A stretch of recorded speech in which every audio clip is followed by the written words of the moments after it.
오늘 3월 12일 목요 예배로 하나님께 예배 드립니다. 강준기, 사람 이름 같아요. 오늘 제목은 강준기. 예. 제목이 강하고 담대하라, 준비하라, 기억하라. 그 앞 글자를 따가지고요. 강준기라는 제목으로 함께 말씀을 나누겠습니다. 오늘 예배 사회를 또 처음 우리 보신 우리 김원식 실장님 또 잘 인도해 주셨습니다. 새로운 사회자, 새로운 대표 기도자들이 이렇게 세워지고 있는데 잘 적응해 주셔서 감사드리고 또 잘 감당해 주셔서 함께 은혜를 나누는 귀한 예배가 되시기를 바랍니다. 이 여호수아 1장은 새로운 시작을 시작하는 말씀이죠. 오늘 우리가 아침에 읽기도 했죠. 그런데 이 이야기를 좀 우리가 잘 이해하려면 앞에 있는 그러니까 이제 출애굽기부터 신명기까지를 조금 배경을 이해를 하면 이 내용이 조금 더 쉽게 이해가 됩니다. 하나님께서 하나님의 백성 이스라엘 백성들에게 하나님의 나라를 세우고자 애굽에서 400년 동안 이집트에서 400년 동안 종살이하고 있던 그들을 이끌어내시죠. 누구를 통해서요? 모세를 통해서 이끌어내십니다. 400년이라는 어마어마한 시간 동안 종살이했던 그들이 이제 본격적으로 약속의 땅 가나안을 향해 나갔는데 모세를 통해 나오는 것이죠. 나라의 구성 요소, 국가의 3대 구성 요소가 국민, 국토, 주권이잖아요. 그래서 국민은 이스라엘 백성인 거고 국토, 땅은 바로 약속하신 가나안 땅이고 주권은 하나님께서 광야에서 이끌어내실 때 그들에게 시내산에서 10계명을 주십니다. 그 법이 바로 하나님의 주권을 나타내고 이루는 것이고 그 주권자는 결국 하나님이라는 것입니다. 물론 민주주의 사회에서의 주권자가 국민이라고 하지만 물론 그게 틀린 말은 아니나 신정국가였던 이스라엘에서는 주권이 하나님께 있었고 그 주권을 나타내는 것이 하나님의 법이었습니다. 그래서 그 말씀을 따르는 것이 곧 하나님의 주권을 인정하여 드리는 삶이었죠. 그랬기 때문에 이스라엘 백성들은 국민, 국토, 주권의 형태로 이제 나라를 본격적으로 시작하기 위해 애굽, 이집트에서 나오게 되었고 그 리더가 모세였습니다. 그러나 하나님께서 주겠다고 했던 그 땅을 앞에 두고 12명의 지도자들이 정탐을 하고 오는데 그 중에 10명의 지도자가 그 땅 우리 못 갑니다. 그 땅에는 장대한 족속들이 살고 있고 우리는 그들에 비하면 메뚜기 같습니다. 이렇게 이야기를 하자 그 10명의 정탐꾼의 지도자들의 이야기를 들은 백성들이 마음에 이제 큰 요동을 하면서 두렵고 떨리는 마음으로 다시 우리 애굽으로 돌아가자 이런 얘기가 나오게 되는데요. 거기에서 이제 여호수아와 갈렙이라고 하는 이 두 사람은 아닙니다. 믿음으로 가야 됩니다. 라고 하면서 하나님께서 이들을 훈련시키는 과정이 광야 40년 시간이죠. 그러면서 이렇게 불평불만했던 1세대는 다 광야에서 죽게 되고 들어가지 못하게 되고 믿음의 고백을 했던 2세대가 이제 드디어 여호수아와 갈렙과 같은 믿음의 세대가 약속의 땅으로 들어가기 전의 이야기가 바로 여호수아입니다. 지금 그래서 모세가 죽고 여호수아라고 하는 믿음의 2세대가 이 백성들과 함께 가나안 땅으로 들어가는데 지금 어디냐면 요단강을 앞두고 요단강을 건너야지 가나안에 들어가는데 요단강 건너기 바로 직전인 거죠. 그래서 이 시점에서 하나님께서 여호수아에게 말씀하시는 내용이 처음 1절부터 9절까지 나오는 것입니다. 먼저는 하나님이 지도자였던 여호수아에게 말씀하시는 것인데 그게 바로 강하고 담대하라. 강하고 담대하라. 그것입니다. 하나님께서 왜 강하고 담대하라 말씀하셨냐면 성경에 보시면 하나님께서 약속하시는 게 이거예요. 내가 너와 함께 하겠다. 그리고 내가 너에게 그 약속을 이루게 하겠다라고 하나님이 분명히 말씀하십니다. 그리고 이 강하고 담대한 것을 매일 실천할 수 있도록 세부지침을 주는데 그게 바로 하나님의 말씀을 가까이 하고 떠나지 말고 그걸 다 실천하라. 그러니까 이렇게 우리가 아침에 이제 적용을 하면 날마다 아침에 말씀을 듣고 그 말씀을 기억하며 말씀대로 살아가면 하나님께서 반드시 함께 하실 것이고 또 승리하게 할 거니까 그렇기 때문에 강하고 담대하라 라고 지도자였던 여호수아에게 말씀을 하셨던 것입니다. 저와 여러분들이 오늘도 이 예배 가운데 함께 하시고 우리의 삶을 인도하시는 하나님을 신뢰하면서 말씀대로 행할 때 하나님께서 반드시 승리하게 하실 줄로 믿고 강하고 담대하시기를 바랍니다. 하나님 앞에 강하고 담대한 마음을 가지고 승리하시길 바랍니다. 어떤 상황이 일어나도 어떤 상황들이 펼쳐져도 강하고 담대한 마음으로 하나님이 나와 함께 하신다라는 믿음으로 승리하시기를 바라고요. 두 번째, 준비하라 합니다. 10절과 11절의 내용인데요. 이제는 이스라엘 백성들에게 여호수아가 양식을 준비하라라고 말합니다. 여호수아 5장에 가면 이제 하나님께서 40년 동안 이스라엘 백성들을 어떻게 먹이셨습니까?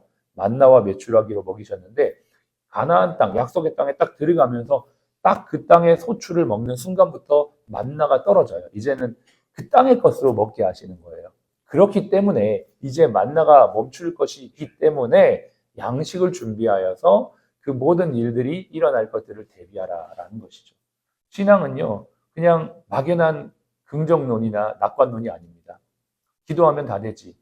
기도하면 하나님 다 지켜주시지. 라고 하는 막연한 신앙의 낙관론이 아니고요. 철저히 준비하며 대비하는 것입니다. 제가 최근에 읽었던 책 중에 아툴 가완디라고 하는 의사, 미국의 의사가 쓴 책인데 체크리스트라고 하는 책이 있습니다.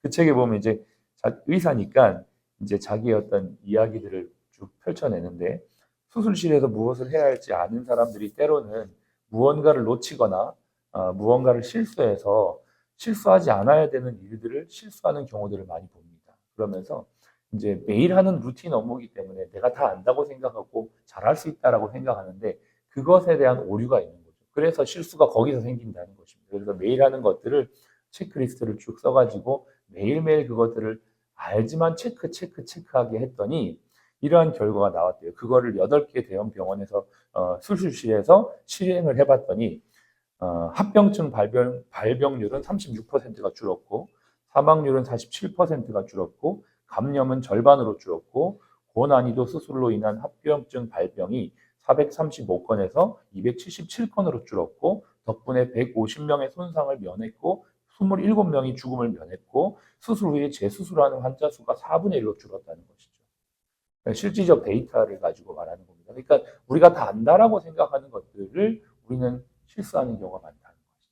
그래서 이 의사의 책의 내용은 체크리스트를 정리하는 것, 그리고 내가 오늘 부서에서 무엇을 해야 되는지에 대한 매뉴얼을 정리해 놓는 것, 그것을 개인적인 삶에서는 자신의 다이어리를 철저히 기록하고 일정을 관리하는 것들이 우리의 삶에 여러 가지 실수를 줄이는 것만으로 우리가 여러 가지를 늘릴 수 있는 거죠. 실수 때문에 발생하는 여러 가지 시간 로스, 비용 로스가 있는데 이것만 줄여도 우리가 상당 부분을 끌어올릴 수 있다는 이야기를 하는 것입니다. 저는 준비하라라는 것을 우리의 일터에 이렇게 적용하면 좋겠습니다.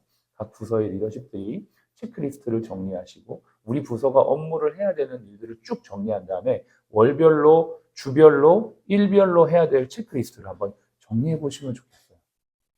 상당히 제가 보기에도 우리 병원에서는 너무 이건 일어나면 안 되는 실수인데 일어나는 실수들, 사소한 것들이 너무나 많이 일어나는 것들을 보게 되거든요. 이런 것만 우리가 꼼꼼하게 체크만 하더라도 상당 부분 우리에게 이 말씀에 대한 준비를 실천을 할 수 있지 않을까. 준비하라라는 것은 우리에게 이렇게 적용하면 좋겠다라고 생각을 하는 것이죠. 그게 이제 두 번째 준비하라입니다. 세 번째는 12절부터 이제 나오는 이야기인데요. 이건 기억하라입니다. 이야기가 이제 무슨 이야기냐면 12절에 잠깐 보시면 여호수아가 또 르우벤 지파, 갓 지파, 므낫세 반지파에게 말합니다. 왜 이 두 개 반지파에게만 얘기했을까요? 엄밀히 따지면 이제 전체 12지파가 있는데 12지파에게 동일하게 말을 해야 되는데 지금 이 부분 지파들만 불러서 이야기를 하면서 이렇게 얘기합니다. 13절 여호와의 종 모세가 너에게 명령하여 이르기를 너희 하나님 여호와께서 너희에게 안식을 주시며 이 땅을 너희에게 주시려 하였나니 너희는 그 말을 기억하라. 그러면서 이제 뒤에 보면 이제 쭉 얘기가 나오는데 이 이야기의 배경은 신명기 32장입니다. 신명기 32장에서 보면 여기 르우벤 지파, 갓 지파, 므낫세 반지파들이 굉장히 많은 목축을 가지고 짐승들을 가지고 있거든요. 그래서 요단강을 건너기 전에 그 요단강 동편 땅이 목축하기에 굉장히 좋은 땅이었습니다. 그래서 이 땅을 우리에게 달라. 모세 입장에서는 황당한 거죠. 야, 아직 정복을 다 하지도 않았는데 왜 너희 지파만 이걸 달라고 요구하느냐. 그러면서 그때 민수기 32장에서 오케이, 줄 테니까 우리가 처자들과 목축할 짐승들은 여기다 두고 우리가 가나안 땅을 다 정복할 때까지 전쟁을 하겠습니다라고 그들이 서약을 합니다.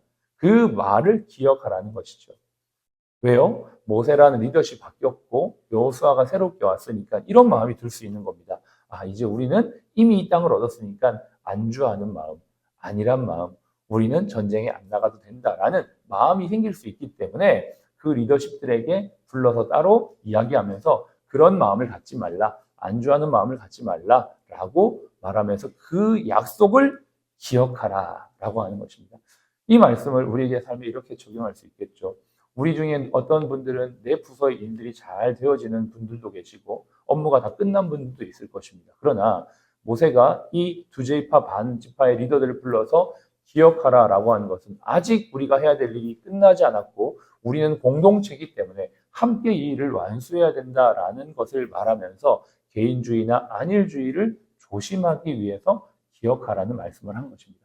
우리도 마찬가지입니다. 우리가 사랑 플러스 병원이 하나인데 어떤 우리 부서가 잘 되고 있고 우리 부서 일이 다 끝났다고 해서 우리가 끝이 났다라고 말하기보단 우리가 전체적으로 아직 해야 될 일이 있고 미션이 남아있다면 그 일을 함께 하는 자들이라는 것을 기억하면서 안일하지 않도록 함께 마음을 모아 나가는 것, 이것이 오늘 우리가 일터에서 적용할 수 있는 말씀이다라는 것입니다. 그렇게 할 때 하나님께서 이스라엘 백성들을 가나안 땅 정복하게 하신 것처럼 우리 병원을 통해 이루실 하나님의 일들을 오늘도 이루어가게 될 줄로 믿습니다. 강준기 세계를 기억하면서 저와 여러분이 오늘도 함께 하신 하나님을 인해서 강하고 담대하기를 원하고 우리 부서 내가 하는 일에 대해서 잘 준비되어서 우리의 일들이 하나님의 뜻 안에서 잘 이루어지기를 바라며 또 우리가 함께 가고 있는 이 공동체라는 것을 기억하면서 함께 헌신하고 함께 수고하고 함께 애쓰는 그 분위기, 그 공동체성이 우리 가운데 세워질 수 있도록 오늘 이 하루도 이 사실들을 기억하며 나아가는 복된 하루 되시기를 주님을 축복합니다. 기도하겠습니다.